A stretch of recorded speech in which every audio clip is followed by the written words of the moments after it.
करून ठोकायचं एवढंच. विरोधी पक्ष आणि सत्ताधारी दोन्ही चालढकल करतायत, मग 29 नंतर दोघांनाही परिणाम बघावा लागतील. बघू आता 29 ला काय कोणावर परिणाम होते, उभा करायचे का पाडायचे त्याच्यावर अवलंबून आहे.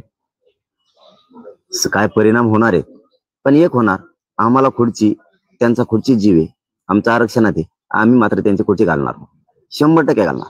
जे व्हायचं असेल त्या परिणामाची चिंता नाही आम्हाला, जे होतील ते परिणाम होतील, आणि होऊ दे काय व्हायचं ते भेट नाहीत. आता आम्ही बस झालं, सहन करण्याची काही क्षमता असते, काही मर्यादा असतात.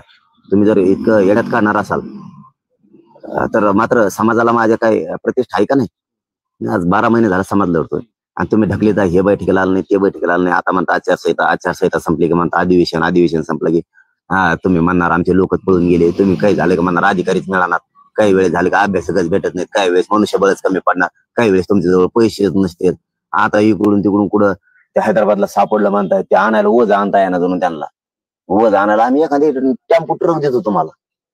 काय बहाणे, काय किती किती चाळे असावत अंगात माणसाचे, रंगेल चाळे. काय सत्ता भोगायला लागलात, काय सत्ता राज्यात चालवायला लागलात, एवढं मोठं राज्य आहे, आणि ते चाळे तर असे खेळायला लागलेत की जस काय दुसऱ्यांना काही कळत नाही, हेच लय शहाणे आहेत. असं बघू किती दिवस देवेंद्र फडणवीसांना मराठ्यांना असं वेठीस धरायचंय. बघू किती दिवस सरकारमधल्या मंत्र्याला कामं करू द्यायचे नाहीत, ते बघू. आलीच वेळ जवळ आता. धाराशिव मध्ये सुप्रिया सुळे यांना अडून मराठा आंदोलकांनी जाब विचारला की तुमच्या